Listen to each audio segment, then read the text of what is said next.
দেখো, এটা প্রতিদিন তো নতুন নতুন অপরচুনিটি বাড়ছে, নতুন স্কোপ বাড়ছে, ছাত্রছাত্রীদের কাছে প্রচুর অপশানস বাড়ছে এবং এত ইনস্টিটিউশনস একসঙ্গে, এত ইউনিভার্সিটি একসঙ্গে, সেগুলো তারা একসাথে তলে এসেছে।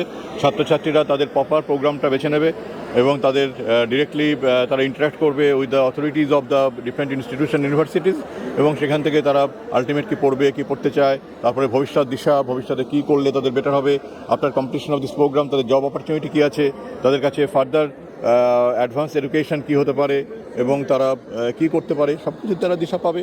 এবং সুতরাং আমাদের বেঙ্গলে প্রতি বছর আপাই এই ধরনের প্রোগ্রামগুলো করছে এবং আপায়ের কাজটাই হচ্ছে bridging the gap between institute and industries and অভিভাবক, টিচার্স, ইনস্টিটিউশনস, স্টুডেন্টস, তাদের মধ্যে একটা ব্রিজিং করা, এটাই হচ্ছে আপায়ের কাজ এবং আপাই সেটা সুদক্ষভাবে এটা করছে এবং এখানে আজকের এই ধরনের ফেয়ারগুলো সেই জন্যই করা হয়েছে। বাংলা হান্টের আরও খবর দেখতে নজর রাখুন। বাংলা খবর মানেই বাংলা হান্ট।